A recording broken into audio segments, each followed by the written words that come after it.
Soyez les bienvenus pour cette cinquième soirée de découverte du Concile Vatican II. Nous sommes rassemblés ce soir donc pour discuter ensemble et découvrir les textes sur les dons hiérarchiques et charismatiques tels qu'ils ont été explicités dans le Concile Vatican II. Je vous ai donc distribué une feuille blanche en forme de petit feuillet et la feuille jaune.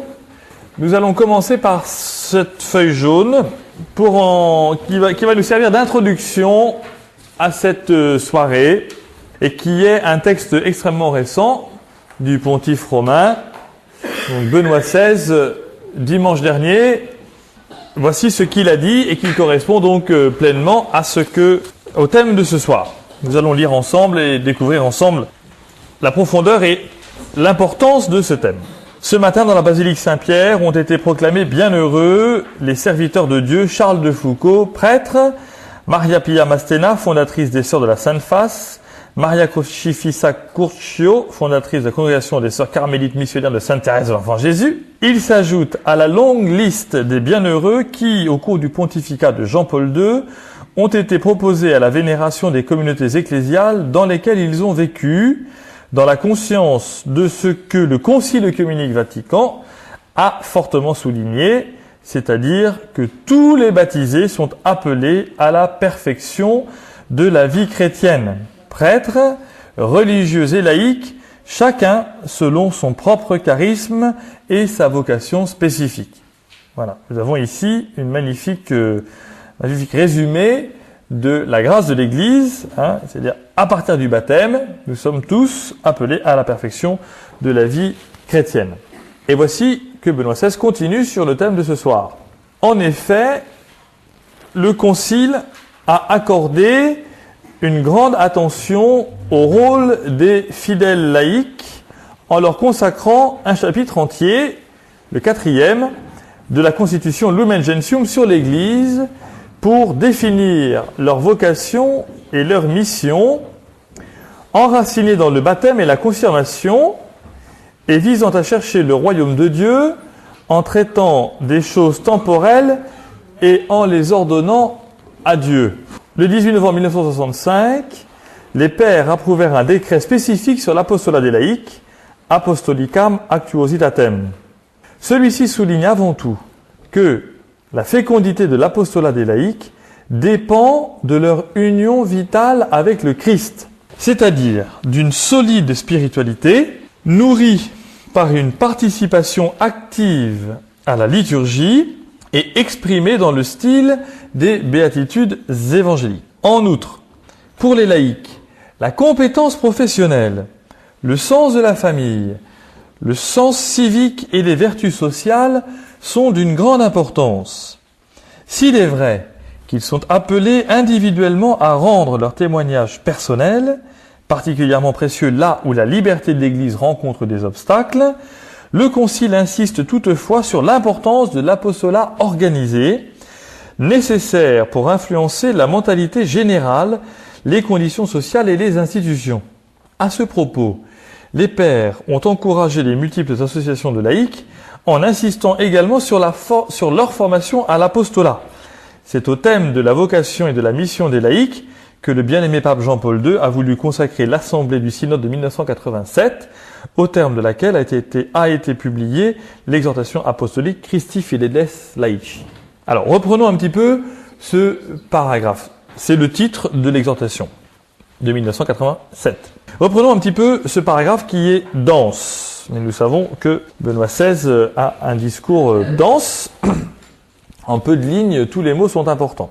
Donc, il dit, le Concile a accordé une grande attention au rôle des fidèles laïcs. Vous vous souvenez, la première conférence que j'ai faite sur la formation du Concile, à propos du Concile, eh bien, c'est que il y avait effectivement, dans le sujet sur l'Église, eh bien, ce grand chapitre 4 sur les laïcs, qui était intégré dans le grand ensemble sur l'Église, dans la notion du peuple de Dieu, avec le chapitre 2 sur le peuple de Dieu, le chapitre 3 sur la hiérarchie et le chapitre 4 sur donc les laïcs, qui est le premier texte, je vous le disais la dernière fois, de l'Église sur cette réalité des laïcs.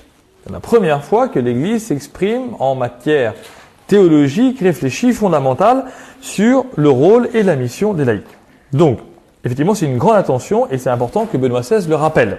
Et alors, ce qui est important aussi, parce que ça confirme l'attitude que nous pouvons avoir dans la paroisse ou dans l'Église en général, que ces fidèles laïcs, leur vocation et leur mission sont enracinées dans le baptême et la confirmation.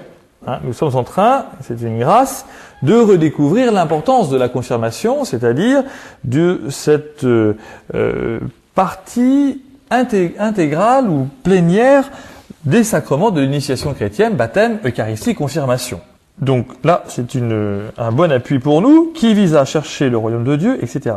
Bon, qu'est-ce que l'on nous dit ensuite? L'important que Benoît XVI veut rappeler, c'est que dans la situation dans laquelle nous sommes, où, Benoît XVI le sait bien, il parle à des communautés chrétiennes et à des chrétiens dans lesquels, par exemple, le nombre de prêtres est en grande diminution et en situation, pourrait-on dire, de crise, et c'est encore à vérifier dans l'Église occidentale. Eh bien, on pourrait dire, les laïcs, leur rôle, c'est d'aider les prêtres. On pourrait dire, les laïcs, leur rôle, c'est de remplacer ce que le prêtre ne peut plus faire parce qu'il a plus le temps. Eh ben non, erreur grave, ce que dit Benoît XVI en citant le Concile, la fécondité de l'apostolat des laïcs dépend de leur union vitale avec le Christ.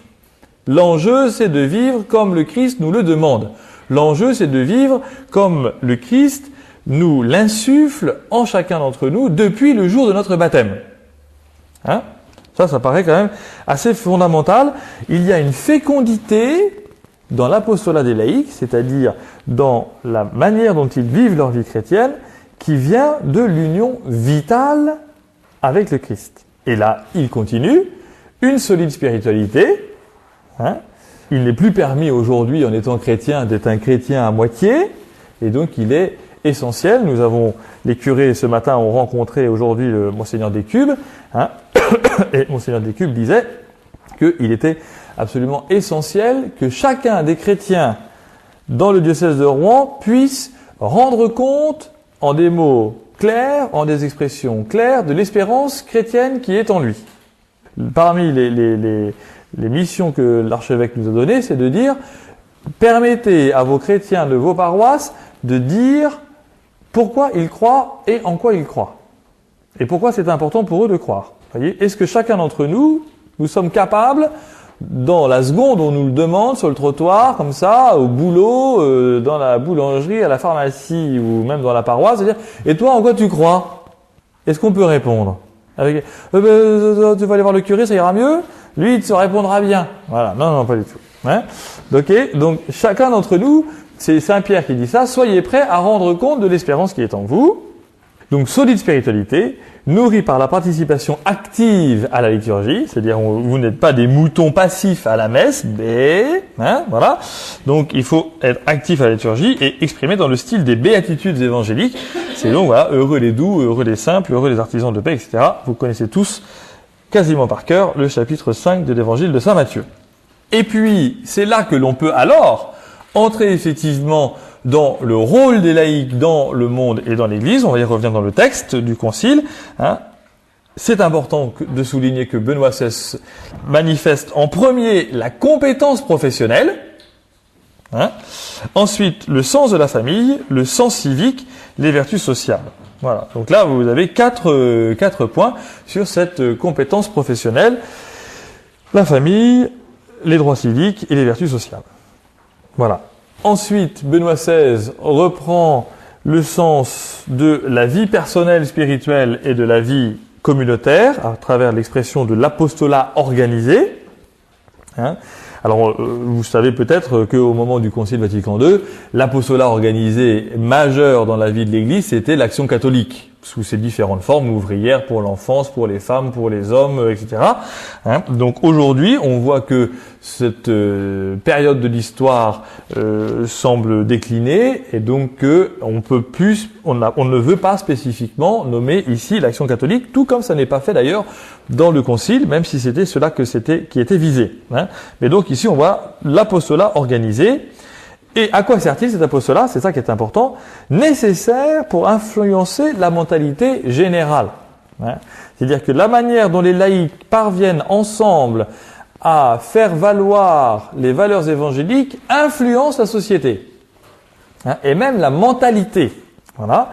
Les conditions sociales et les institutions. Par exemple, cet apostolat organisé, j'ai eu aujourd'hui un appel d'un de mes amis qui me dit qu'il a été appelé, comme catholique pratiquant et juriste, à faire partie de la commission Sarkozy sur l'éventuelle révision de la loi 1905. Vous voyez, il a été appelé parce qu'il était catholique. C'est intéressant.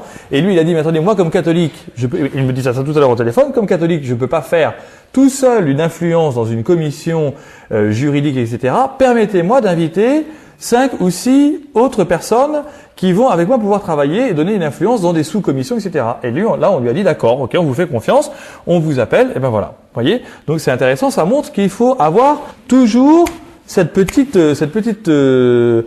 attention, hein, cette lumière en disant on ne m'appelle pas moi parce que je suis le meilleur, mais si on m'appelle moi en disant vous êtes bon, qui vais-je pouvoir fédérer avec moi pour montrer que cette influence elle ne vient pas que de moi, mais que je peux justement changer, faire transformer, manifester une influence pour changer la mentalité. Vous voyez, ça c'est quelque chose de tout à fait fondamental. Hein. Et c'est très important, notamment, on va y revenir tout à l'heure, sur le sens et la compréhension du charisme. Hein. Le charisme personnel, il est au service d'une communauté ou d'un peuple. Et si jamais ça n'est que pour manifester mes chevilles, hein, ça ne sert à rien. Voilà. Donc on peut influencer la mentalité générale, les conditions sociales et les institutions. On le voit aujourd'hui hein, dans les institutions, par exemple, les écoles catholiques, même à Elbeuf, qui n'avaient plus d'adjectif que le mot catholique. Hein, eh bien, finalement, l'arrivée de plusieurs familles catholiques exigeantes, aidées par le prêtre, où on peut justement employer à nouveau des professeurs catholiques qui se réclament de la foi chrétienne, eh bien, permettent d'ouvrir la chapelle, de redonner des cours d'instruction religieuse, de donner par les profs d'histoire géo des choses importantes sur justement les bases communes de notre civilisation chrétienne, européenne, etc. Vous voyez, donc là, on voit, ça peut vraiment rapidement influencer les institutions. Bref. Et donc voilà. Qu'est-ce qu'on vous dit après? Et c'est pour cela que vous êtes là ce soir. Hein, les pères, donc les pères, c'est les pères du concile, hein, ont encouragé les multi-associations de laïcs en insistant également sur leur formation à l'apostolat. Je ne vais pas dire coucou Jésus t'aime dans la rue sans aucun fondement, ni aucune spiritualité, ni aucun sens du rapport à l'Église même par exemple. Hein. Il est important de comprendre que on ne s'improvise pas apôtre du Seigneur au 3e millénaire, qu'on soit laïque, religieux ou prêtre. On est envoyé. Oui. En conclusion dit Benoît XVI, je voudrais rappeler que dimanche dernier, donc là c'est sa mission de pape, dans la cathédrale de Vicenza, a été béatifiée une mère de famille, Rosia Fabrice, appelée Mama Rosa, modèle de vie chrétienne dans l'état laïque. À tous ceux qui sont déjà dans la patrie céleste, à tous nos saints, et en tout premier la très Sainte Vierge Marie et à son époux Joseph, nous confions le peuple de Dieu tout entier, c'est la reprise même du chapitre 2 de la Constitution Lumen Gentium, afin que grandissent en chaque baptisé, c'est-à-dire les prêtres, les laïcs, etc., les religieux, la conscience d'être appelés, c'est ce que je vous disais à l'instant, à travailler avec zèle et efficacité dans la vigne du Seigneur. Hein? Voilà. Donc, c'est ce que... Alors, vous verrez, nous avançons à grands pas vers cette rencontre du 29 novembre et puis du 11 décembre à la cathédrale de Rouen. Hein, Monseigneur Descubes a décidé que parmi les intuitions de son action pastorale dans le diocèse, il fallait faire à nouveau apprendre aux catholiques de Seine-Maritime d'être fiers de leur Seigneur. Voyez? Et il dit, on ne voit pas les chrétiens fiers en Seine-Maritime. Voyez? Là, voilà.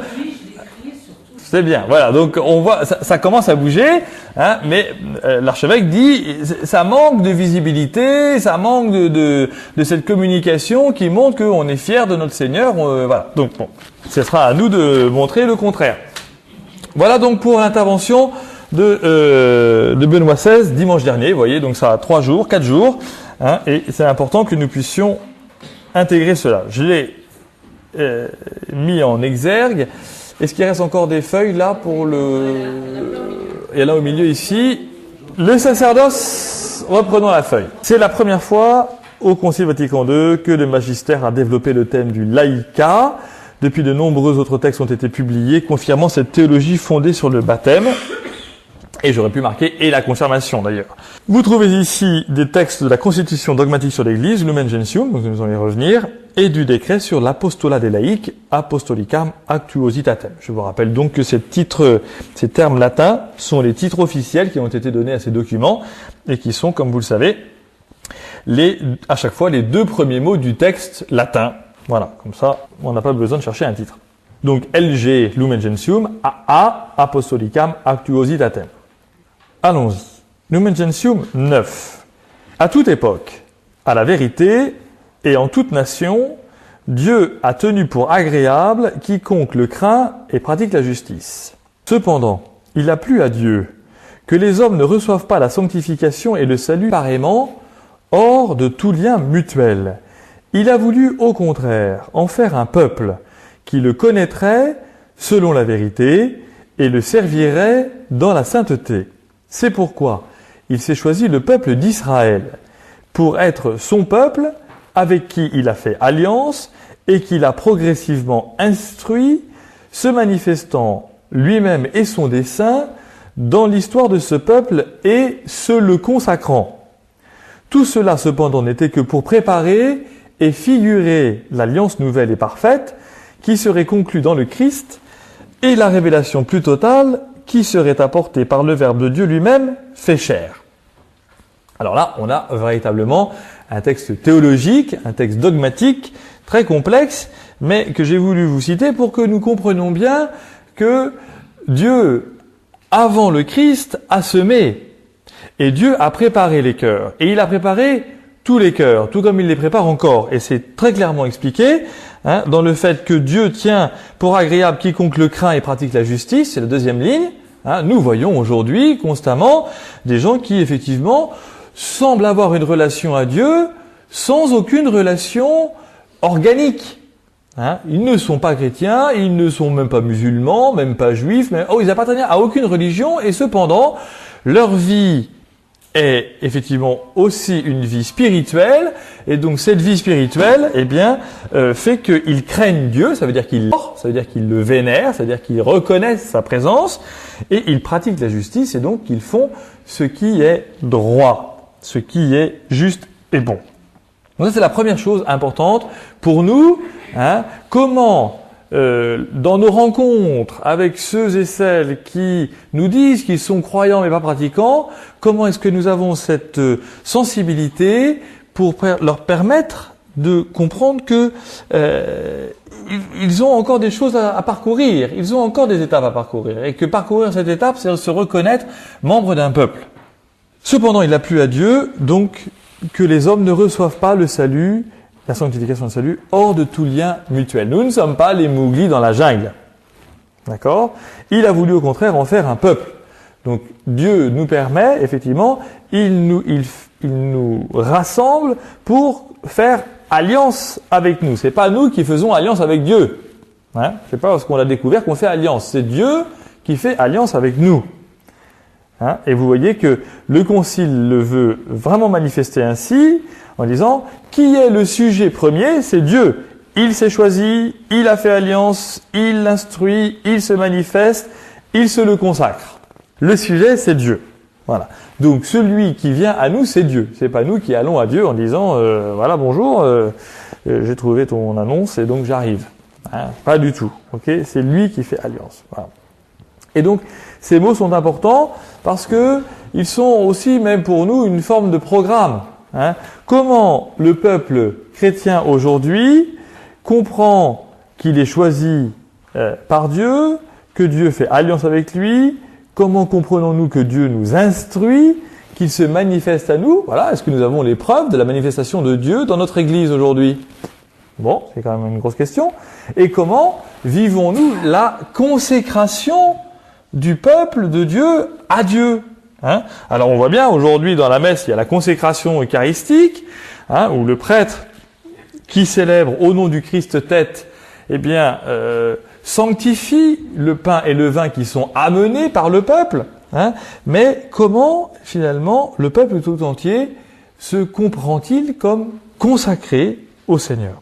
Et puis, on voit bien, donc, l'enjeu, tout cela, dit le Concile, est pour préparer l'alliance nouvelle et parfaite, conclue dans le Christ. Conclue dans le Christ, d'accord? Il n'y a pas d'alliance nouvelle. Il n'y a pas de nouvelle alliance à attendre. Hein? Il n'y a pas de révélation plus totale que celle du Christ réalisée il y a 2000 ans. Hein, vous vous souvenez quand nous avons fait le parcours sur la parole de Dieu et la révélation, hein, elle est close, la révélation. Il n'y a aucune nouveauté à attendre aujourd'hui dans aucun message, et c'est d'ailleurs un des critères de discernement pour l'Église. Hein, si on nous indique que on a eu une extase, et que dans cette extase, Dieu nous disait d'annoncer à l'Église entière et au monde que le Christ était marié avec Marie-Madeleine, comme dans Da Vinci Code, hein, eh bien, non, ça n'est pas une révélation divine. Vous voyez, c'est clos, la révélation. Il y a suffisamment de choses à comprendre pour en rajouter. Hein. Ceux qui cherchent à en rajouter, c'est qu'a priori, ils n'ont pas encore tout compris. Bon, continuons. Ce peuple messianique a pour chef le Christ. Parce que Christ, ça veut dire Messie. D'accord? Christ, c'est grec, Messie, c'est hébreu. Donc, c'est un peuple christique. C'est un peuple messianique. C'est un peuple oint, c'est-à-dire consacré. Du verbe oindre, troisième groupe irrégulier. La condition de ce peuple, c'est la dignité et la liberté des fils de Dieu, dans le cœur de qui, comme dans un temple, habite l'Esprit Saint. Alors, ça c'est important. Hein. La première condition, c'est la dignité et la liberté. On va voir la prochaine fois la liberté religieuse, justement, c'est un des thèmes fondamentaux. Si nous n'arrivons pas à comprendre le sens de cette liberté de notre conscience et de cette profondeur à laquelle Dieu nous invite pour saisir ce que nous avons à recevoir de notre vie, eh bien, à ce moment-là, nous n'avons pas la liberté. Hein? Nous sommes appelés, non pas à rester dans un état d'enfant, mais à acquérir cette maturité spirituelle, cette solidité spirituelle, cette véritable spiritualité profonde, pour entendre que plus j'obéis à Dieu, plus je suis digne et plus je suis libre. Et donc, et c'est là, nous avons cette très belle phrase hein, qui reprend la lettre aux Romains, et puis un peu aussi les prophètes de l'Ancien Testament. Donc, la condition, c'est dans notre cœur, que se trouve que dans un temple et qu'habite l'Esprit Saint. Ouais. Donc, la première chose, c'est que le Christ est le chef du peuple. D'accord? Ça n'est pas le curé, ni le pape. Ok? Quand nous disons le dimanche à la messe, je crois en l'Église une sainte catholique et apostolique, c'est pas catholique, youpi, la Benoît XVI. Hein. C'est que c'est une Église universelle dirigée par le Christ qui est la tête de l'Église. D'accord? Ça c'est fondamental. Ensuite, la condition c'est d'être digne et libre.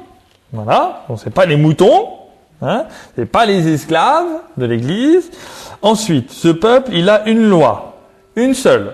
C'est le commandement nouveau d'aimer comme le Christ lui-même nous a aimés. D'accord? Voilà. Bon, heureusement qu'il n'y a qu'un seul décret, parce que déjà pour l'appliquer, c'est pas facile. Hein? Donc, sa loi, c'est le commandement nouveau d'aimer comme le Christ lui-même a aimé. Bah oui, parce que s'il est le chef et qu'il est le véritable chef, alors il est celui qui nous montre l'exemple parfaitement. Alors il est celui qui réalise parfaitement la loi unique. Alors il est celui qui est parfaitement dans cette condition de dignité et de liberté d'être le Fils de Dieu. Qui es-tu, le Fils de Dieu? Hein? C'est le Christ. Sa destinée, donc quatrième point, enfin, c'est le royaume de Dieu inauguré sur la terre par Dieu même, qui doit se dilater encore plus loin jusqu'à ce que, à la fin des siècles, il reçoive enfin de Dieu son achèvement, lorsque le Christ, notre vie, sera apparu et que la création elle-même sera affranchie de l'esclavage, de la corruption, pour connaître la glorieuse liberté des enfants de Dieu. C'est pourquoi ce peuple messianique, au monde entier, est envoyé comme lumière du monde et celle de la terre. Alors, la phrase est compliquée, revenons un petit peu. Hein? La destinée, c'est le royaume de Dieu. Voilà. Est-ce que mes actions d'aujourd'hui ont permis au royaume de Dieu de grandir? Est-ce que dans mon cœur, j'ai fait grandir ce désir d'accéder au royaume de Dieu? Comment est-ce que j'ai manifesté ma volonté de ne pas pécher pour faire grandir le royaume de Dieu. C'est ça l'enjeu. Et en même temps, c'est appelé à se dilater, précisément, pourquoi? Pour la libération du monde. Pour que la création elle-même soit affranchie de l'esclavage, de la corruption. Notre désir de faire grandir le royaume, c'est de permettre à chaque homme sur la surface de la terre de savoir qu'il est, 1, digne et 2, libre. Nous avons encore aujourd'hui, même autour de nous, des hommes et des femmes qui n'ont pas leur dignité parce qu'ils n'ont pas de liberté. Ni la liberté de penser, ni la liberté de travailler, ni la liberté de constituer une famille, ni la liberté de vivre dans des conditions normales, etc. Eh bien, notre mission de chrétien, c'est de participer, c'est ce que disait le pape dimanche matin, justement, à la transformation de toutes ces institutions pour permettre au monde entier de permettre à l'homme d'être libre et digne. Et donc, c'est pourquoi ce peuple messianique au monde entier est envoyé, c'est donc l'apostolat, quand on est envoyé, comme lumière du monde et celle de la terre. Ça va? Le paragraphe d'après, un petit peu plus compliqué. Lumen Gentium 10. Le sacerdoce commun des fidèles et le sacerdoce ministériel ou hiérarchique, bien qu'il y ait entre eux une différence essentielle, et non seulement de degré, donc le sacerdoce commun et le sacerdoce ministériel, sont cependant ordonnés l'un à l'autre. L'un et l'autre, en effet, chacun selon son mode propre, participe de l'unique sacerdoce du Christ. Celui qui a reçu le sacerdoce ministériel jouit d'un pouvoir sacré pour former et conduire le peuple sacerdotal, pour faire, dans le rôle du Christ, le sacrifice eucharistique et l'offrir à Dieu au nom du peuple tout entier. Les fidèles, eux, de par le sacerdoce royal qui est le leur, concourent à l'offrande de l'Eucharistie et exercent leur sacerdoce par la réception des sacrements, la prière et l'action de grâce, le témoignage d'une vie sainte et par leur renoncement et leur charité effective. Alors, ce paragraphe, il a été travaillé pendant très très longtemps au moment du Concile, précisément parce que tout en montrant la force du peuple de Dieu, on voyait bien qu'on ne pouvait pas être dans une espèce de gloubi-boulga où personne ne comprenait rien de ce qu'il fallait dire et comprendre. Bon, donc l'enjeu ici dans ce paragraphe 10, c'est de montrer l'unité du peuple de Dieu autour du Christ grand prêtre. Et que autour du Christ grand prêtre, et découlant du Christ grand prêtre, eh bien, il faut alors saisir dans un même ensemble, c'est ça qui est pas facile, dans un même regard, le sacerdoce commun des fidèles et le sacerdoce hiérarchique ou ministériel. Vous comprenez? Donc l'enjeu, il est là. C'est que la paroisse Notre-Dame de Loison, c'est pas le curé qui dit que. La paroisse Notre-Dame du Nouveau Monde, c'est pas le curé. D'accord? Or, la difficulté catholique, ou peut-être plus romaine justement, c'est d'avoir une vision à ornière, en disant une paroisse, un curé. Ou en gros, même on pouvait dire jusqu'à pas très longtemps, une église, son curé. Voilà. Et donc du coup, la paroisse, dans sa réalité sociale, de famille, de participation à la messe, de baptême, de sacrement, d'activités caritatives et tout ça, elle était complètement chintée. Finalement, on n'arrivait pas à en comprendre toute la richesse de ce qu'elle pouvait représenter. Donc, le gros travail du Concile Vatican II, c'est de permettre justement cette unité autour du sacerdoce du Christ grand prêtre.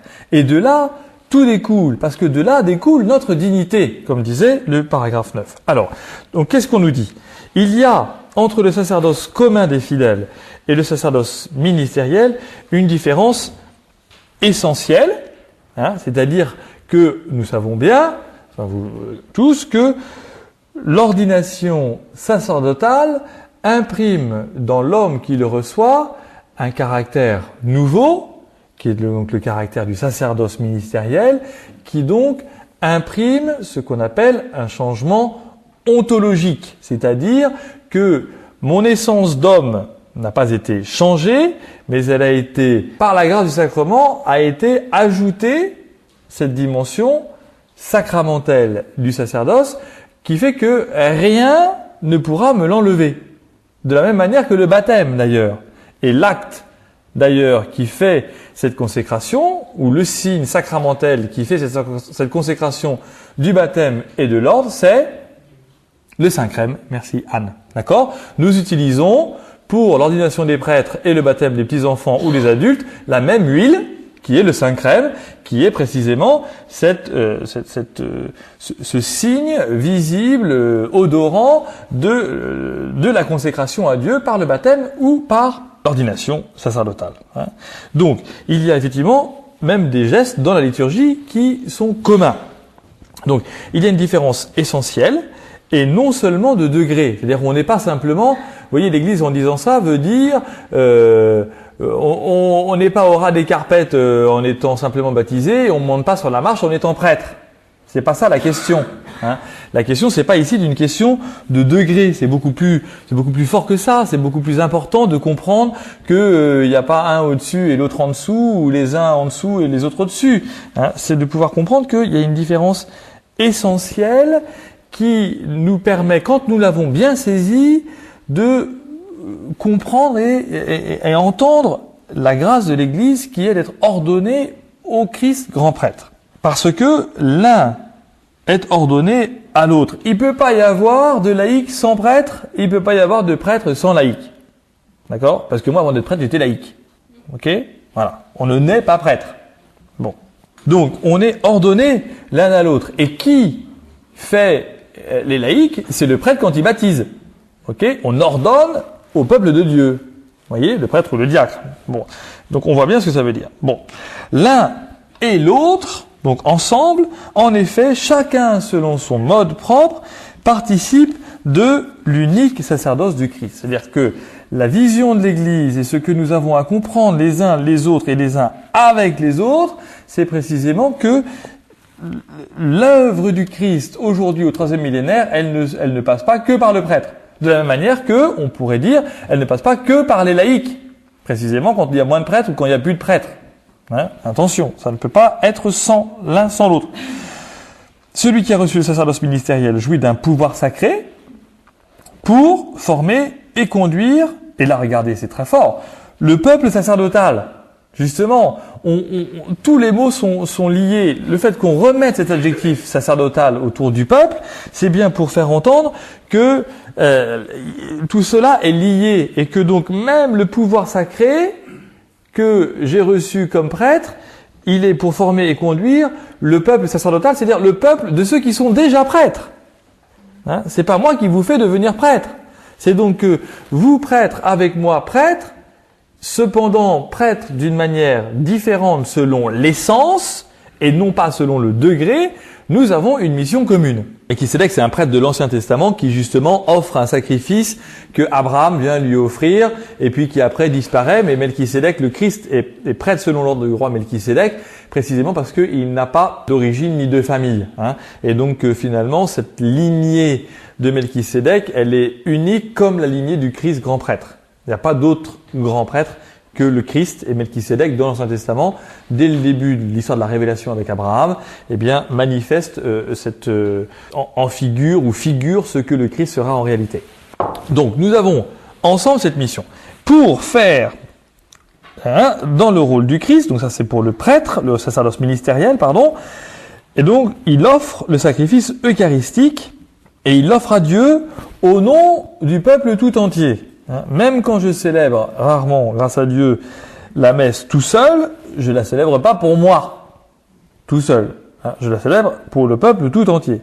Les fidèles, eux, donc là c'est vous, de par le sacerdoce royal. Vous voyez, on en rajoute à chaque fois pour bien montrer que la réalité que vous avez ne dépend pas de ce que le prêtre vous autorise de faire ou d'avoir.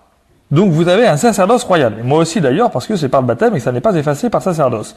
Donc par le sacerdoce royal qui est le leur, concourt à l'offrande de l'Eucharistie. C'est rigolo, c'est la même phrase que pour le prêtre dans le sacerdoce ministériel. On dit le prêtre, il offre à Dieu le sacrifice eucharistique et vous concourez à l'offrande de l'Eucharistie. On change les mots, mais les termes, ça veut dire la même chose. Et ils exercent leur sacerdoce par la réception des sacrements, la prière et l'action de grâce, donc ça c'est aussi l'Eucharistie encore, le témoignage d'une vie sainte et par leur renoncement et leur charité effective. Alors ça ne veut pas dire que les prêtres ils sont pas chargés de vivre ça non plus, hein, mais ça veut dire qu'ici on veut bien vous montrer que la vie du fidèle du Christ, eh bien, elle participe justement de cet ensemble de réalités spirituelles en vertu du baptême. Vous voyez ? Et que du coup, après, de là, peuvent découler toutes les formes d'engagement social, caritatif, liturgique, etc., professionnel dans le monde au titre du Christ et de l'Église. Le sens du sacrifice que l'on doit avoir, même dans la vie chrétienne de tous les jours, hein, dans la vie des fidèles, la vie de sacrifice, la vie de pénitence, comment est-ce que, effectivement, dans notre vie, nous renonçons à des choses pour faire gagner en nous le Christ. 11. Lumen Gentium 11. Le caractère sacré et organique de la communauté sacerdotale entre en action par les sacrements et les vertus. Les fidèles, incorporés à l'Église par le baptême, ont reçu un caractère qui les délègue pour le culte religieux chrétien. On va s'arrêter là, puis après, vous allez voir, c'est tout le paragraphe sur les sacrements. Donc, vous êtes incorporés, nous sommes incorporés à l'Église par le baptême. Et donc, ce baptême nous donne un caractère, je viens d'en parler à l'instant, hein, qui nous délègue pour le culte religieux chrétien. C'est-à-dire que le baptisé, la première mission du baptisé, c'est de rendre gloire à Dieu. Hein, la première mission du baptisé, c'est de dire, voilà, il y avait le chant antique, hein, je suis chrétien, voilà ma gloire. Bon, voilà, bah c'est ça. Hein. Bon, alors on le chante plus, mais pourtant c'est vrai. Hein. C'est pas parce qu'on chante plus les chants que c'était pas vrai. Mais bon, en attendant, voilà, il y a un culte religieux chrétien. Il y a une manière chrétienne de rendre gloire à Dieu. Ok ? C'est spécifique.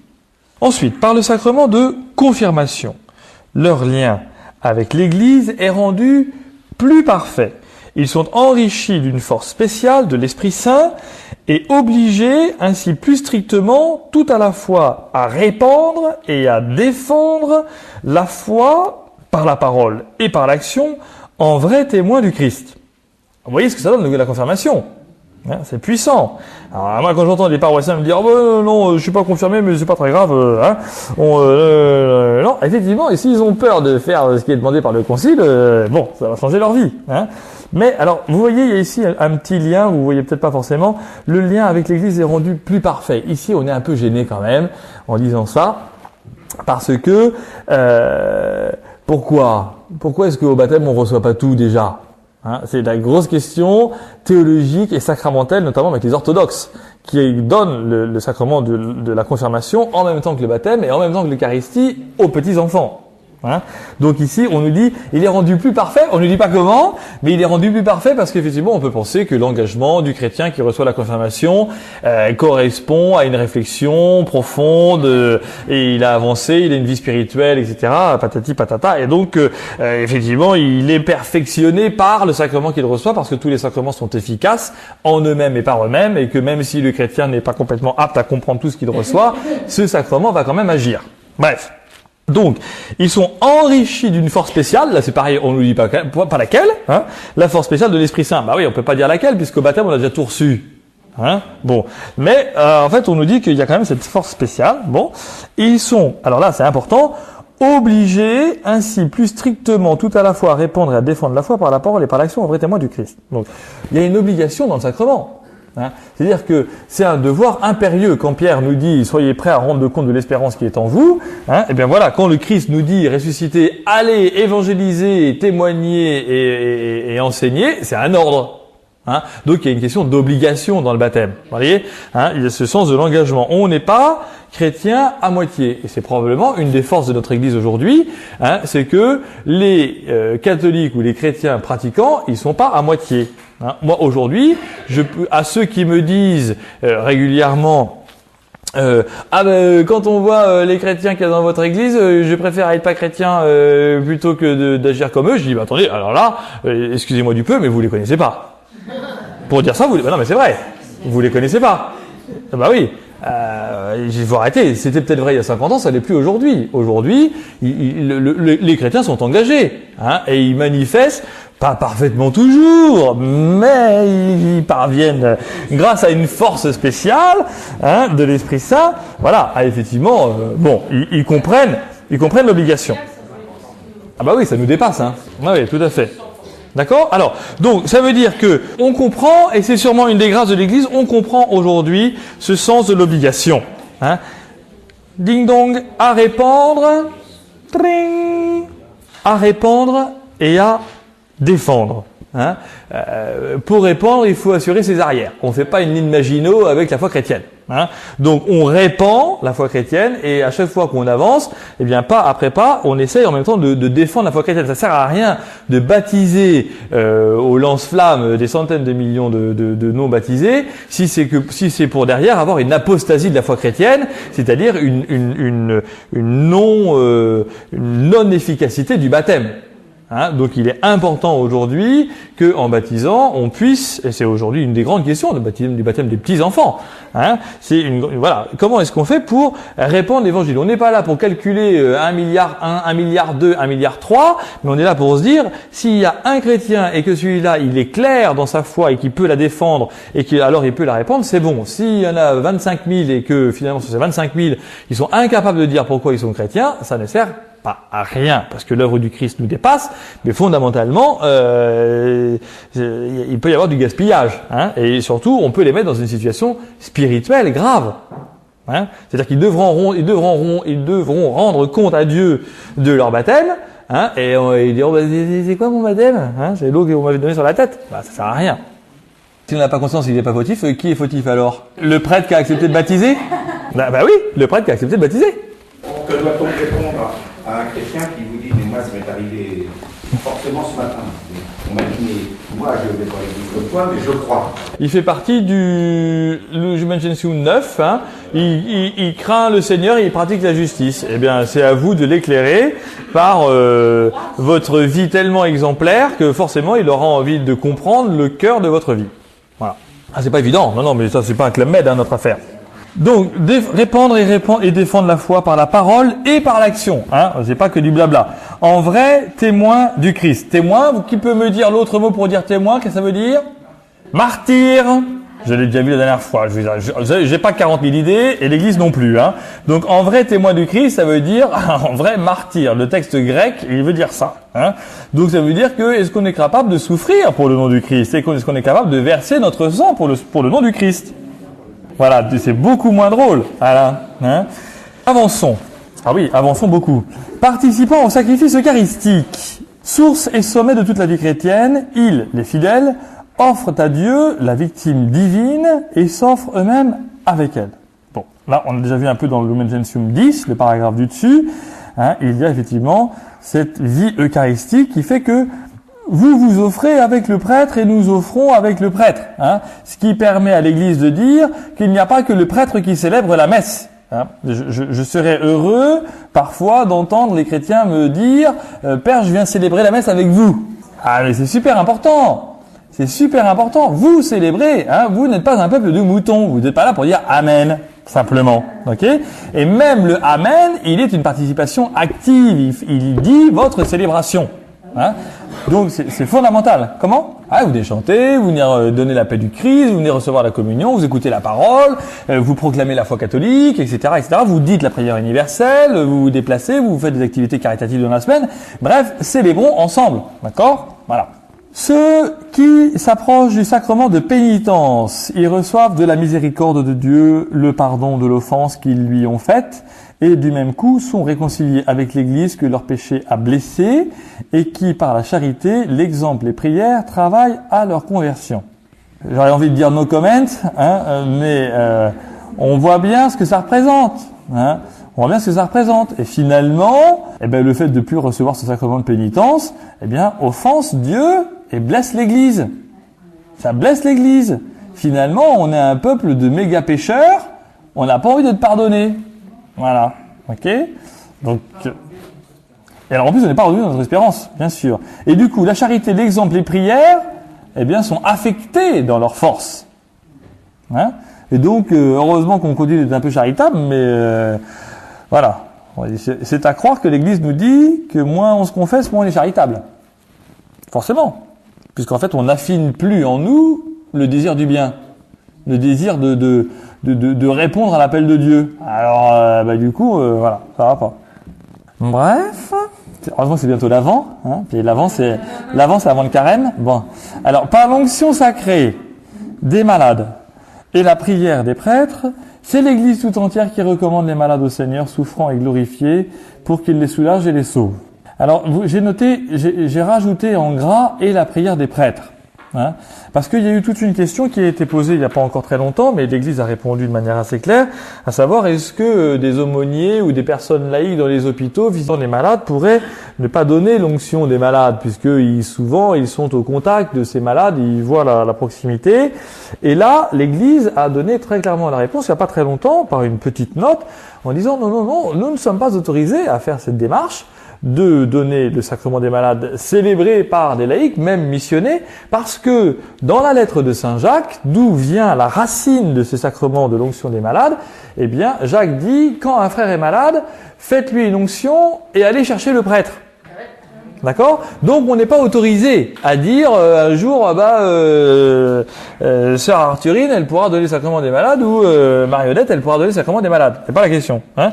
Donc, voilà, c'est l'onction sacrée des malades et la prière des prêtres. Et d'ailleurs, il y a dans le sacrement des malades une onction des mains sur la tête du malade. Voilà.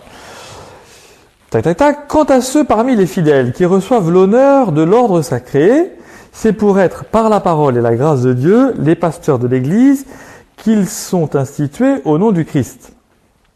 Voilà. Bon, on comprend. Ici, l'ordre sacré, on n'a pas besoin d'y revenir trop longtemps, parce que le texte du Concile va développer après sur, les diacres, les prêtres et les évêques, leur mission, leurs devoirs, leurs droits, etc. Donc, voilà. Mais enfin, on montre ici qu'effectivement, ils sont ordonnés pour être les pasteurs. Hein, on est institué pasteur de l'Église pour l'être au nom du Christ, hein, et pas en mon nom. Voilà. Enfin, par la vertu du sacrement de mariage, qui leur donne de signifier en y participant le mystère de l'unité et de l'amour fécond entre le Christ et l'Église, les époux chrétiens s'aident mutuellement à se sanctifier dans la vie conjugale, dans l'accueil et l'éducation des enfants. En leur état de vie et dans leur ordre, ils ont ainsi, dans le peuple de Dieu, leur don propre. Alors, ici, on voit bien, par exemple, tout l'enjeu d'une pastorale familiale et tout l'enjeu même de la pastorale de la préparation au mariage. Hein, c'est-à-dire, comment parvenons-nous à montrer à nos tourtereaux aujourd'hui qui n'ont jamais fichu les pieds à l'église, qu'en se mariant, ils vont signifier le ministère de l'unité et de l'amour fécond entre le Christ et l'église.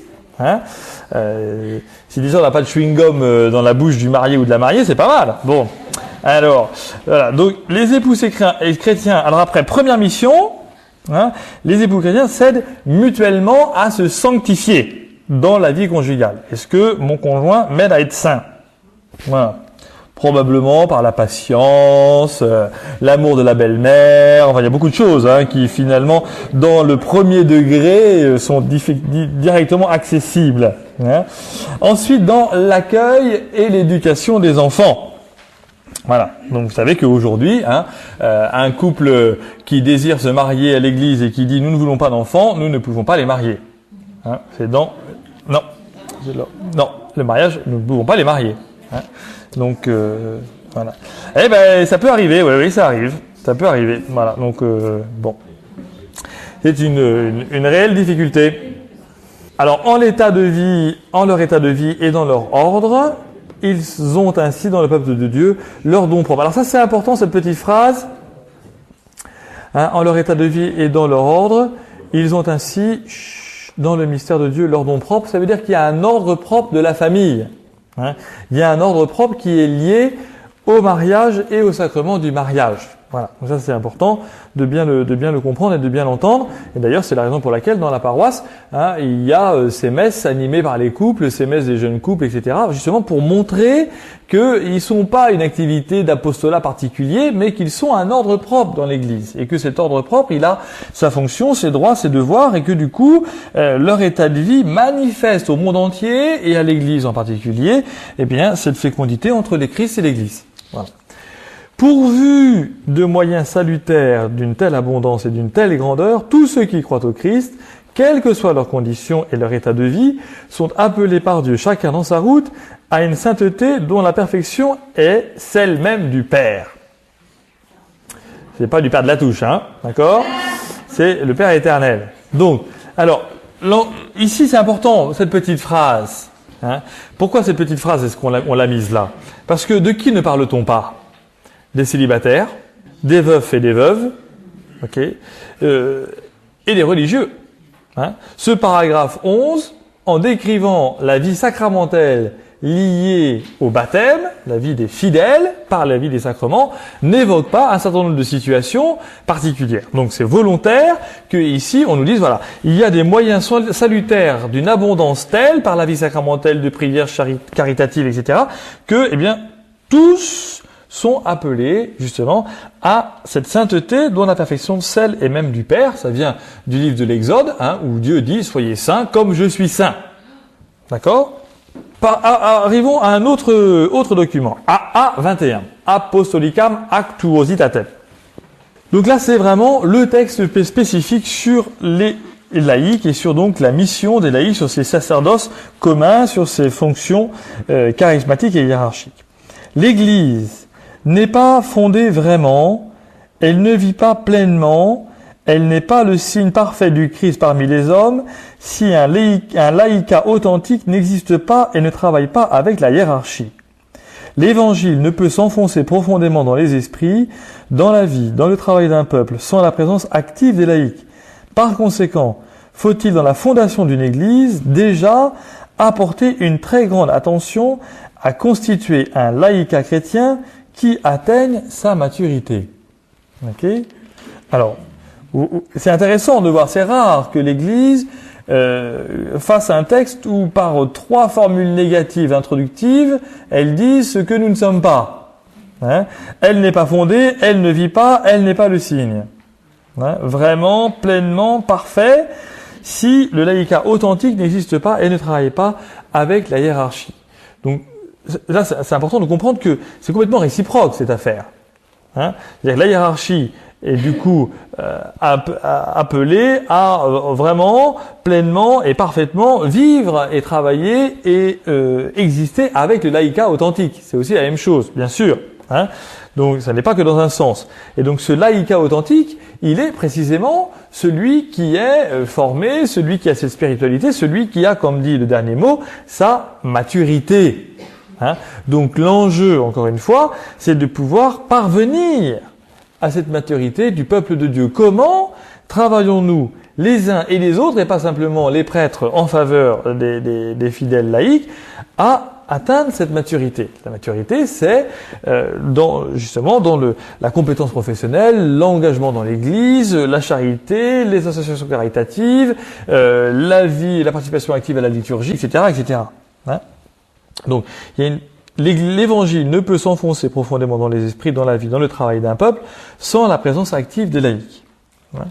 Donc, par conséquent, il faut porter une très grande attention à constituer un laïcat chrétien. Monseigneur Descubes, ce matin, par exemple, nous a dit qu'il était heureux de voir dans un très grand nombre de paroisses du diocèse de Rouen qu'il y avait beaucoup de groupes de formation spécifiques pour les laïcs. Et donc ça, pour lui, c'était précisément un des signes, un des fruits du Concile Vatican II, où les chrétiens, en plus de leur travail, en plus de leurs diverses activités variées, prennent le temps pour recevoir un enseignement qui leur donne cette authenticité de leur laïcat. Les laïcs qui sont fidèles, ça ne veut pas dire qu'il y a des infidèles. La phrase ici est bizarrement traduite, mais c'est vous êtes laïc fidèle, quoi, tout le temps. Vous n'êtes pas laïc infidèle. Appartiennent à la fois au peuple de Dieu et à la société civile. Eh bien oui, parce que moi, j'appartiens pas à la société civile. d'accord? Puisque l'ordre sacré que j'ai reçu et la mission que j'ai reçue est une mission entièrement sacrée. Je n'ai pas de travail, je n'ai pas je fais pas les 35 heures des entreprises, hein? Vous voyez, donc voilà. Tadadac. Donc ils appartiennent à la fois au peuple de Dieu et à la société civile. Donc vous êtes finalement, plus souvent peut-être que le prêtre, sûrement d'ailleurs, tiraillé dans cette appartenance au peuple de Dieu. Comment est-ce que j'en vis pleinement? Comment est-ce que je peux m'y engager? Et en même temps, comment j'appartiens effectivement à cette société civile dans laquelle je suis pas forcément très heureux, où je suis peut-être en contact avec des situations délicates, humainement, professionnellement, économiquement, socialement, etc., qui font que finalement je suis effectivement tiraillé, pas forcément heureux, et que j'ai du mal à manifester mon appartenance au peuple de Dieu dans la société civile. Hein? Bon, voilà. Leur principal devoir, à eux, hommes et femmes, c'est le témoignage du Christ, qu'ils doivent rendre par leur vie et leur parole dans la famille, dans leur groupe social, dans leur milieu professionnel. Alors, témoignage du Christ, c'est le martyr. Hein? On reprend la même chose. D'accord? Donc ça veut dire que c'est pas facile. Bon. Alors ici, on voit bien, je vous ai parlé tout à l'heure de l'Action catholique. On voit ici la dénomination de l'Action catholique. Hein, la famille, le groupe social, le milieu professionnel. Hein, l'Action catholique pour l'enfance, l'Action catholique ouvrière, l'Action catholique des milieux indépendants, par exemple. Hein. Donc, voilà. Ici, le texte montre bien la palette de ces endroits où, par votre vie et vos paroles, vous êtes appelés à rendre témoignage au Christ. Il faut donc qu'apparaisse en eux l'homme nouveau, c'est une expression biblique, créé selon Dieu dans la justice et la sainteté véritable. Ils doivent exprimer cette nouveauté de vie dans le milieu social et culturel de leur patrie, selon les traditions nationales. Ils doivent connaître cette culture, la purifier, la conserver, la développer selon les situations récentes, enfin, lui donner sa perfection dans le Christ, afin que la foi du Christ et la vie de l'Église ne soient plus étrangères à la société dans laquelle ils vivent, mais commencent à la pénétrer et à la transformer. Ils doivent se joindre à leurs concitoyens avec une charité sincère, afin que dans leur comportement apparaisse un nouveau lien d'unité et de solidarité universelle, puisé dans le mystère du Christ. Alors, reprenons un petit peu parce que c'est important ici. Vous voyez, la première chose qui est importante, c'est la loi de la gradualité. On ne devient pas chrétien à coup de massue. Et donc, on peut devenir chrétien et une société peut devenir, entre guillemets, chrétienne, l'expression n'est pas bonne, si d'abord et avant tout, les chrétiens connaissent, purifient, conservent et développent la culture. Hein? Parce que l'accession à la culture pour tous les hommes, c'est l'accession à la dignité et à la liberté. Hein? Donc, qui es-tu? De quel peuple te reconnais-tu? À quoi appartiens-tu? À quel groupe appartiens-tu? Est-ce qu'il y a des choses qui ont changé dans ta vie? Hein? Donc voilà, il y a ici quelque chose d'absolument fondamental à saisir. Hein? Et là où les chrétiens se sont retirés de la culture, eh bien la déchristianisation a avancé à grande foulée, à grande foulée, parce que et on le voit bien, aujourd'hui notre art contemporain n'est absolument pas religieux. Je dis même pas chrétien, il n'est absolument pas religieux. Hein. On est dans une expression artistique de forme, mais qui n'a aucun sens religieux. Et même quand il peut avoir une petite orientation religieuse, il n'a plus pignon sur rue. D'accord ? Ça ne passe plus. Ça ne passe plus. Donc, un des enjeux aujourd'hui, c'est de dire comment est-ce que nous pouvons pénétrer, comme dit le texte, et transformer cette culture qui est notre culture. Nous vivons, nous, aujourd'hui, dans ce siècle, eh bien, comment est-ce que nous pouvons donner ce sens de la culture? C'est pas simplement les œuvres d'art, c'est la manière de s'exprimer, c'est la manière de parler, la manière de chanter. Quand on écoute les musiques que nos jeunes entendent aujourd'hui, hein, où est la culture chrétienne? Vous voyez, c'est un enjeu, c'est un travail. Alors on peut se plaindre, on peut jamais être content, mais en même temps on peut être appelé à se réjouir de Holy Winds, de ces concerts à Paris, là, du rock chrétien, machin, etc. C'est pas parfait. Ils essayent, c'est des petits jeunes, ils ont 18-19 ans, ils sont tout mignons, tout ça, hein. Ils viennent de sortir de chez maman, puis ils ont eu leur guitare à 18 ans, et Guigui, il joue 3 accords et il dit Jésus t'aime. Bon bah très bien. Plutôt que de les casser en disant c'est lamentable, c'est du prosélytisme et machin, laissons-leur, justement, forcément le temps de rentrer dans cette culture qui est leur culture, de leur son, leur image, leur machin, etc. Moi, je vois aujourd'hui, par exemple, il y a un petit truc, je sais pas si pour ceux qui ont Internet, hein, il y a donc un webmaster de la paroisse donc, qui fait le site Internet, et il y a maintenant un Skyblog. Alors attention, hein, un Skyblog qui est donc une espèce de journal intime fait par un des jeunes qui fait le VTT avec nous le dimanche après-midi et qui fait les camps. C'est absolument extraordinaire parce qu'il a des commentaires sur son personnel toute la journée parce que il met des photos, il montre le père sur son vélo, le père à la messe, le père et les jeunes, la visite de l'abbaye, les amis du père, le départ de la paroisse à Québec, machin. Et donc lui, il n'est pas du tout catholique. Enfin, il a été jusqu'à la profession de foi comme voilà, bref. Hein, donc bref. Et puis aujourd'hui, sa vie sportive, c'est autour du VTT à la paroisse, voilà. Bon, il donne ça à tout le monde. Il est en terminale à Mauroy, et en terminale à Mauroy, il a des petites cartes sur lesquelles il a son adresse internet, son numéro de portable et son Skyblog, qui est le site de la paroisse catholique d'Elbeuf. Hein, voilà. Et lui, alors ses copains, il clique, après il lui envoie un message en disant, c'est quoi le père, c'est quoi ton truc là, voilà. Et lui il dit, je pars avec le prêtre faire du vélo. Bon, voilà. Ok. Donc c'est c'est étonnant, mais on voit bien que il faut repartir de zéro, presque. Hein, pour cette question de la culture. Alors voilà, il faut donc intégrer ça, voilà. Mais ça fait partie des choses. Hein.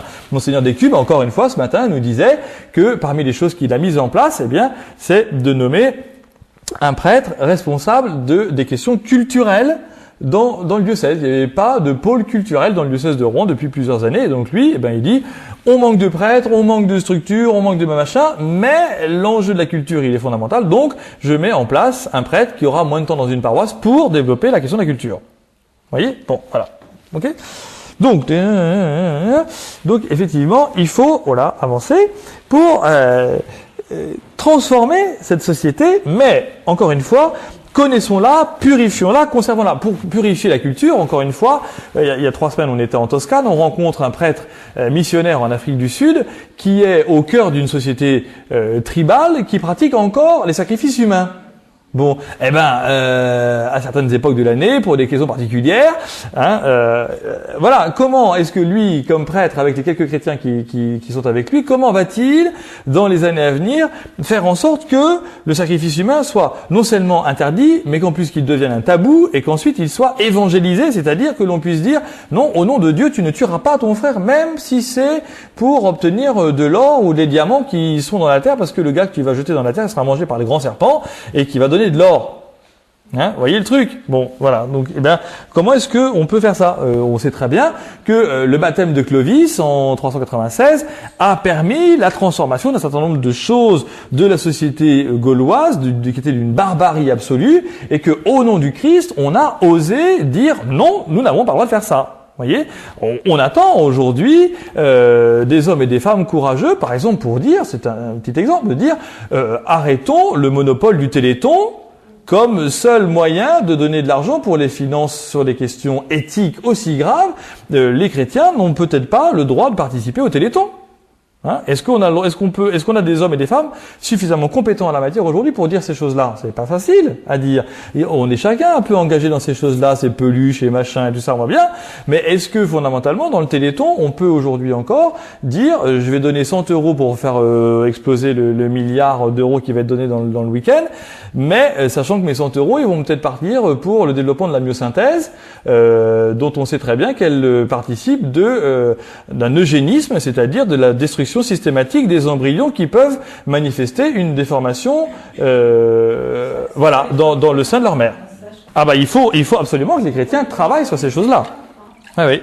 Et donc, le témoignage chrétien fera que il vaut mieux, d'une certaine manière, que nous recevions des coups sur le fait que nous disons non, moi je veux pas parce que c'est contraire à mes idées, plutôt que finalement nos idées ternissent ou soient ternies dans la situation actuelle. D'accord?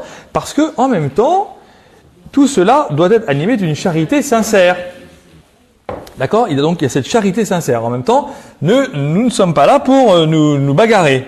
Hein? Voilà. Nous sommes d'abord là pour aimer. La loi première, c'est le commandement du Christ. Et donc, comment est-ce que nous travaillons à l'unité et la solidarité universelle? C'est Lumen Gentium 1. Ça, vous connaissez par cœur. Hein, l'Église est comme le sacrement et le moyen, le signe et le sacrement de l'unité de l'humanité, de Dieu avec l'humanité et de l'humanité entre elles. Avançons. Ils doivent aussi répandre la foi du Christ parmi ceux auxquels ils sont liés par la vie et la profession. Cette obligation, deuxième fois, s'impose d'autant plus que le plus grand nombre des hommes ne peuvent entendre l'évangile et connaître le Christ que par les laïcs proches d'eux. Bien plus, là où c'est possible, les laïcs doivent être prêts, en une collaboration plus immédiate avec la hiérarchie, à remplir une mission spéciale pour annoncer l'évangile et communiquer la doctrine chrétienne afin de rendre plus vigoureuse l'Église naissante. Alors, donc comment est-ce que nous parvenons à répandre la foi, hein? Comment vous parvenez-vous à répandre la foi? On sait très bien aujourd'hui que la manière dont une personne non croyante est accueillie par un laïc, et puis après par le prêtre ou par les prêtres, eh bien, que le premier contact peut engendrer une grande démarche de foi. On sait très bien, à l'inverse, que une non-réception dans l'Église par un laïc ou par un prêtre entraîne des générations d'anticléricaux dans la même famille. Hein? Des générations entières. Hein? On a refusé mon grand-père au mariage. Tac. Et alors, et toi? Eh ben, du coup, moi, c'est pareil. Vous voyez? Hein? On l'entend tous les jours, ça. On l'entend tous les jours. Hein? Je suis allé 5 fois dans l'année de ma communion solennelle à la messe. Alors, je devais y aller tous les dimanches, mais parce que je devais m'occuper de ma mère qui était gravement malade et compagnie. Le curé ou mon catéchiste, ils ont rien compris. Ils ont pas voulu me faire ma communion. Mon curé est allé voir mon père est allé voir le curé en disant, je retire tous mes enfants du caté. Hein? Et ça, c'est il y a avant la guerre. D'accord? On entend tout le temps ça. Donc, effectivement, votre mission, elle est absolument fondamentale, et vous le savez, c'est pas à moi de vous l'apprendre parce que vous le savez, hein, mais beaucoup, le plus grand nombre, dit le Concile, des hommes sur la surface de la terre, entendent l'évangile et connaissent le Christ par les laïcs proches d'eux. Hein? Les laïcs, c'est vous, c'est pas moi. Voilà.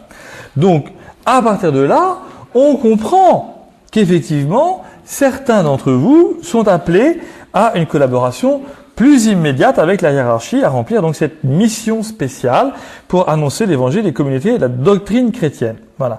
Afin de rendre plus vigoureuse l'Église naissante. Alors, ce paragraphe, c'est le paragraphe pour les pays de mission. Mais on voit bien qu'il est pour nous aujourd'hui complètement actuel. Complètement actuel. Nous ne sommes plus dans un pays de chrétienté. Finito, punto, basta. D'accord? Ouais, donc, il nous faut rendre plus vigoureuse l'Église naissante. Alors, chez nous, elle n'est pas complètement morte. Hein, on a des très beaux restes. Si les restes, c'est que les murs, hein, ou Geneviève, eh bien, effectivement, on découvre alors le sens de la naissance nouvelle par le baptême. Il fallait bien que je lui fasse un cadeau aujourd'hui. Hein?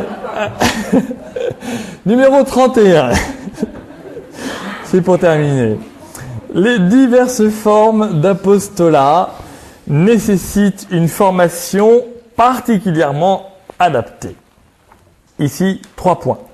En ce qui concerne l'apostolat d'évangélisation et de sanctification. Vous voyez, les termes ne sont pas nouveaux du tout. Aujourd'hui, on entend des gens dire c'est Jean-Paul II qui a lancé l'évangélisation, etc. Non, attention, Jean-Paul II, il est parfaitement fils du Concile, en père du Concile et compagnie. Donc, on ne peut pas dire qu'il a rien inventé, mais il faut pas casser du Jean-Paul II ou des termes pour le plaisir de les casser. Hein, quand on parle d'évangélisation, c'est pas l'œuvre de Jean-Paul II, c'est l'œuvre de l'Église. Allez évangéliser. C'est le Christ qui le dit, voilà.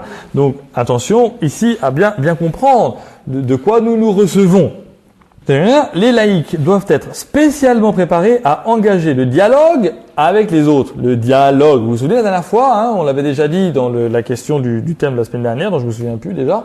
Hein, mais donc, c'est d'abord par le dialogue, hein, que effectivement, à partir de là, croyants ou non-croyants, afin de manifester à tous le message du Christ. Hein. Donc il faut être spécialement préparé à engager le dialogue. Okay. Donc comment est-ce que effectivement nous sommes attentifs à la vie des autres, à ce qu'ils recherchent, à ce qu'ils désirent, et là où nous pouvons répondre à leurs besoins. Mais comme en notre temps, Le matérialisme, sous des formes diverses, se répand un peu partout. Même parmi les catholiques, il est nécessaire que les laïcs non seulement étudient avec soin la doctrine, particulièrement les points remis en cause, mais qu'en face de toute forme de matérialisme, ils donnent le témoignage d'une vie évangélique. Alors là, la question fondamentale qui est ici soulevée, qui n'est plus forcément pour nous complètement actuelle, mais différente, c'est la question du communisme, au moment du Concile Vatican II. Donc il y a les blocs de l'Est qui sont en train de détruire un millénaire de chrétienté entier, dans la Russie, l'Ukraine, etc., l'Inde, 2 millénaires quasiment, enfin bon, donc les petites églises naissantes d'Afrique sont complètement mutilées par un communisme trotskiste-léniniste qui fait des ravages dans les communautés chrétiennes naissantes. Donc ici, la forme de matérialisme, c'est un appel grave de la part des pères du Concile à dire attention, on peut pas être communiste et catholique. C'est ça que ça veut dire en gros. Alors c'est pas l'appartenance au parti, mais c'est dans cette doctrine, vous voyez. Et là, il faut être attention. C'est pour ça qu'on parle de la doctrine chrétienne. Les laïcs non seulement étudient avec soin la doctrine, particulièrement les points remis en cause. Et puis donc que, en face de la forme de matérialisme, ils donnent le témoignage d'une vie évangélique. Aujourd'hui, il n'est plus question de ce matérialisme dans le sens du communisme, mais nous avons le matérialisme capitaliste, qui est de la même manière, tout aussi fortement, condamné par l'Église dans sa forme néolibérale, qui ne considère plus l'homme comme, c'était le thème de la semaine dernière, qui ne considère plus l'homme comme le sujet de la société, mais comme un objet de la société. Et donc, aujourd'hui, comment parvenons-nous à donner dans notre société contemporaine le témoignage d'une vie évangélique face au matérialisme qui dit l'important c'est qui veut gagner des millions. Voilà.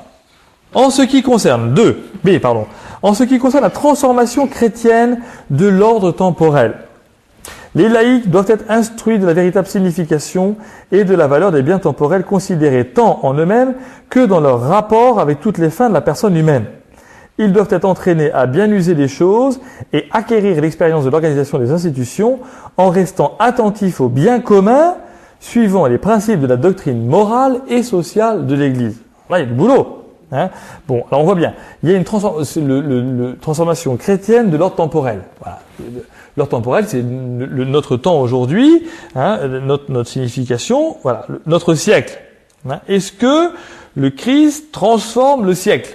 Est-ce que les chrétiens transforment le siècle? Et donc il faut être instruit de la véritable signification de la valeur des biens temporels. Quelle est la valeur des biens? Est-ce que j'ai ce rapport justement entre les biens et la personne? Est-ce que j'ai le sens de ce que je vais engager de ma personne pour accéder à tel bien? Est-ce que c'est juste? Vous voyez? Ou est-ce que il faut aussi transformer ces choses-là dans la société aujourd'hui? Bon. Et donc, il faut être entraîné à bien user des choses et acquérir l'expérience de l'organisation des institutions.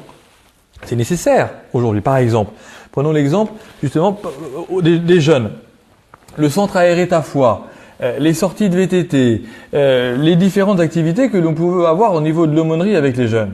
Nous sommes tenus dans la République française à respecter les lois jeunesse et sport. Nous ne sommes pas les enfants de l'aumônerie, etc.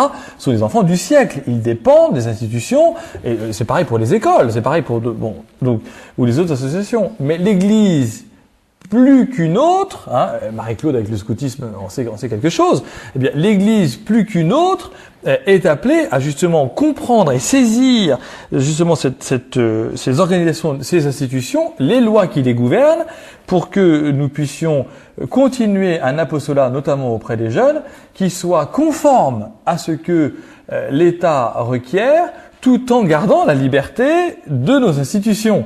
Vous voyez, alors c'est un gros travail. Mais si on ne les connaît pas, ces règles internes et le fonctionnement de ces institutions, eh bien, on ne parvient pas à avancer. L'année dernière, avec le père Philippe Maheu, nous étions allés rencontrer le représentant du ministère de la Jeunesse et des Sports à Rouen pour poser la question de nos camps VTT, lui de sa fraternité jeune, etc., pour savoir ce qu'on avait le droit de faire et ce qu'on n'avait pas le droit de faire.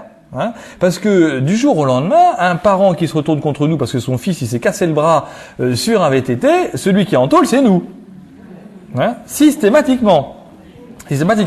Hein, d'accord? Donc là, il ne s'agit pas de tricher. Hein, donc, voilà. Donc, il ne s'agit pas de tricher, c'est beaucoup plus fort que ça. Il s'agit même de connaître ces institutions, hein, et donc même d'avoir le courage de s'y introduire. C'est comme en politique. On peut dire les politiques sont tous pourris. S'il n'y a pas un seul catho pratiquant dans la politique, alors là, on pourra toujours continuer de critiquer.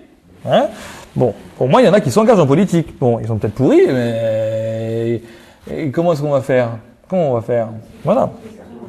Alors là, oui, pour l'exemple que je vous donne, c'est la question de l'argumentation. Mais si dans les institutions que nous connaissons, nous nous en retirons en disant que nous n'avons plus notre place, eh bien, effectivement, on va faire des lois qui ne nous considéreront plus.